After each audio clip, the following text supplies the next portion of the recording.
ಮನೆ ಬಾಗಿಲಿಗೆ ಉಚಿತ ಆರೋಗ್ಯ ಸೇವೆ ನೀಡುವ ಗೃಹ ಆರೋಗ್ಯ ಯೋಜನೆಯನ್ನ ಸರ್ಕಾರ ಜಾರಿಗೆ ತಂದಿದೆ. ಶುಗರ್, ಬಿಪಿ ಸೇರಿ 14 ಕಾಯಿಲೆಗಳಿಗೆ ಮನೆಗೆ ಬಂದು ತಪಾಸಣೆಯನ್ನ ನಡೆಸಿ ಚಿಕಿತ್ಸೆ ಹಾಗೂ ಔಷಧಿಯನ್ನ ನೀಡುತ್ತಾರೆ. ಆ ಕುರಿತ ರಿಪೋರ್ಟ್ ಇಲ್ಲಿದೆ. ಗೃಹ ಆರೋಗ್ಯ ಯೋಜನೆ ರಾಜ್ಯಾದ್ಯಂತ ವಿಸ್ತರಣೆ. ನಿಮ್ಮ ಮನೆ ಬಾಗಿಲಿಗೆ ಉಚಿತ ಆರೋಗ್ಯ ಸೇವೆ. ರಾಜ್ಯ ಸರ್ಕಾರ ಗೃಹ ಆರೋಗ್ಯ ಯೋಜನೆಯನ್ನ ರಾಜ್ಯಾದ್ಯಂತ ವಿಸ್ತರಣೆ ಮಾಡುವುದಾಗಿ ಘೋಷಿಸಿದ್ದು, ಇನ್ನು ಮುಂದೆ ನಿಮ್ಮ ಮನೆಯ ಬಾಗಿಲಿನಲ್ಲೇ ಉಚಿತ ಆರೋಗ್ಯ ಸೇವೆ ಒದಗಿಸುತ್ತೆ.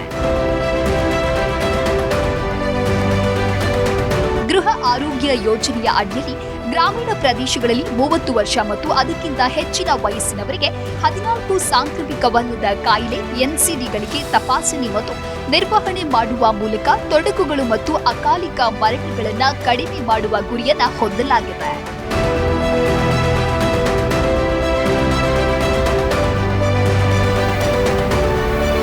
ಮನೆ ಬಾಗಿಲಲ್ಲಿಯೇ ವಿವಿಧ ಅನಾರೋಗ್ಯ ಸಮಸ್ಯೆಗಳನ್ನ ಪತ್ತೆ ಹಚ್ಚಿ ಔಷಧ ವಿತರಿಸುವ ಈ ಯೋಜನೆಯನ್ನ ಕೋಲಾರ ಜಿಲ್ಲೆಯಲ್ಲಿ ಪ್ರಾಯೋಗಿಕವಾಗಿ ಪ್ರಾರಂಭಿಸಲಾಯಿತು. ಈ ಯೋಜನೆಯು ಅಕ್ಟೋಬರ್ 24, 2024ರಂದು ಮುಖ್ಯಮಂತ್ರಿ ಸಿದ್ದರಾಮಯ್ಯ ಅವರು ಅಧಿಕೃತವಾಗಿ ಚಾಲನೆ ನೀಡಿದ್ರು. ಇದರ ಯಶಸ್ಸಿನ ನಂತರ ಇದೀಗ ಈ ಯೋಜನೆಯನ್ನ ಕರ್ನಾಟಕದ ಎಲ್ಲ ಜಿಲ್ಲೆಗಳಲ್ಲಿಯೂ ವಿಸ್ತರಿಸಲಾಗಿದೆ.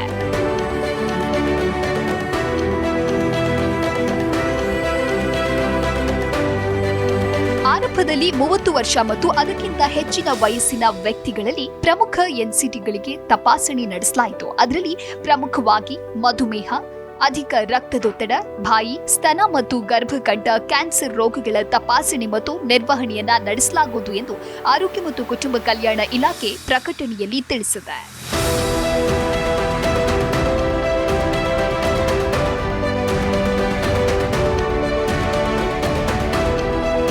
ಗೃಹ ಆರೋಗ್ಯ ಯೋಜನೆ ಕುರಿತು ಆಶಾ ಕಾರ್ಯಕರ್ತೆಯರಿಗಾಗಿ ಸಿದ್ಧಪಡಿಸಿರುವ ಕೈಪಿಡಿಯನ್ನ ಆರೋಗ್ಯ ಸಚಿವರು ಬಿಡುಗಡೆ ಮಾಡಿದರು.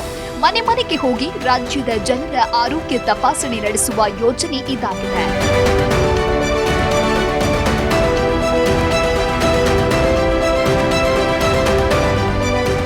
ಆಶಾ ಕಾರ್ಯಕರ್ತೆಯರು ಪ್ರತಿ ಮನೆ ಮನೆಗೆ ತೆರಳಿ ಜನರಲ್ಲಿ ಅಸಾಂಕ್ರಾಮಿಕ ರೋಗಗಳ ಕುರಿತು ಜಾಗೃತಿ ಮೂಡಿಸೋದರ ಜೊತೆಗೆ ಆಯುಷ್ಮಾನ್ ಆರೋಗ್ಯ ಮಂದಿರಗಳಲ್ಲಿ ಸಮುದಾಯ ಆರೋಗ್ಯಾಧಿಕಾರಿಗಳ ಮೂಲಕ ತಪಾಸಣಾ ಕಾರ್ಯಕ್ಕೆ ನೆರವಾಗುವರು.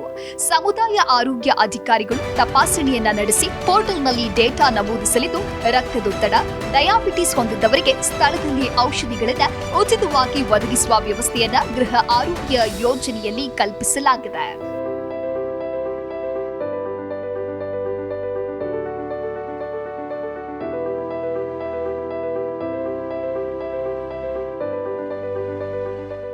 ವಿಕಾಸಸೌಧದಲ್ಲಿ ಗೃಹ ಆರೋಗ್ಯ ಯೋಜನೆ ಅನುಷ್ಠಾನ ಕುರಿತ ಕಾರ್ಯಾಗಾರ ಉದ್ಘಾಟಿಸಿ ಮಾತನಾಡಿದ ಆರೋಗ್ಯ ಸಚಿವ ದಿನೇಶ್ ಗುಂಡೂರಾವ್ ಅವರು, ಗೃಹ ಆರೋಗ್ಯ ಯೋಜನೆ ರಾಜ್ಯಾದ್ಯಂತ ವಿಸ್ತರಣೆಯಾಗ್ತಾ ಇದ್ದು, ಯೋಜನೆಯಡಿ 14 ಅಸಾಂಕ್ರಾಮಿಕ ರೋಗಗಳ ತಪಾಸಣೆ ಕೈಗೆತ್ತಿಕೊಳ್ಳಲಾಗಿದೆ ಎಂದು ಹೇಳಿದರು.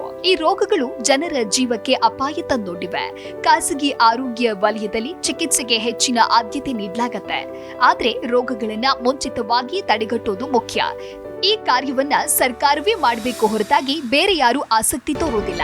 ಹೀಗಾಗಿ ಒಂದು ಜವಾಬ್ದಾರಿಯುತ ಸರ್ಕಾರವಾಗಿ ಆರೋಗ್ಯ ಇಲಾಖೆಯಿಂದ ಅಸಾಂಕ್ರಾಮಿಕ ರೋಗಗಳನ್ನ ತಡೆಗಟ್ಟುವತ್ತ ಗೃಹ ಆರೋಗ್ಯ ಯೋಜನೆಯನ್ನ ರಾಜ್ಯಾದ್ಯಂತ ವಿಸ್ತರಿಸಲಾಗ್ತಾ ಇದೆ. ಎಲ್ಲ ಮನೆಗಳಲ್ಲಿ 30 ವರ್ಷ ಮೇಲ್ಪಟ್ಟವರನ್ನ ತಪಾಸಣೆಗೆ ಒಳಪಡಿಸಿ ಸೂಕ್ತ ಔಷಧಗಳನ್ನ ಅವರ ಬಳಿಗೆ ತಲುಪಿಸುವ ಕಾರ್ಯ ಪ್ರಾರಂಭಿಸಲಾಗ್ತಾ ಇದೆ ಎಂದು ದಿನೇಶ್ ಗುಂಡೂರಾವ್ ತಿಳಿಸಿದ್ದಾರೆ.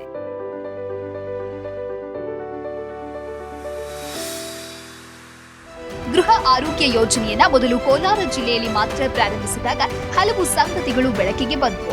ಅವೆಲ್ಲವನ್ನ ತುಲನೆ ಮಾಡಿ ಯೋಜನೆಯಲ್ಲಿ ಒಂದಿಷ್ಟು ಬದಲಾವಣೆಗಳನ್ನ ತರಲಾಗಿದೆ. ಆಶಾ ಕಾರ್ಯಕರ್ತೆಯರಿಂದ ಹಿಡಿದು ಸಮುದಾಯ ಆರೋಗ್ಯ ಅಧಿಕಾರಿಗಳಿಗೆ ಜವಾಬ್ದಾರಿಗಳನ್ನ ವಹಿಸಿ ಸ್ಪಷ್ಟ ಮಾಹಿತಿಯುಳ್ಳ ಕೈಪಿಡಿ ನೀಡಿದ್ದೇವೆ. ತಪಾಸಣೆಯ ಬಳಿಕ ರೋಗಿಗಳ ಮೇಲ್ವಿಚಾರಣೆ ಕೂಡ ನಡೀಬೇಕು. ಆ ನಿಟ್ಟಿನಲ್ಲಿ ವ್ಯವಸ್ಥಿತವಾಗಿ ಯಾರು ಏನು ಮಾಡಬೇಕು ಎನ್ನುವ ಸ್ಪಷ್ಟ ಚಿತ್ರಣವನ್ನ ಆರೋಗ್ಯ ಸಿಬ್ಬಂದಿಗಳಿಗೆ ನೀಡಲಾಗಿದೆ ಎಂದರು. Desk bureau, G Kannada news.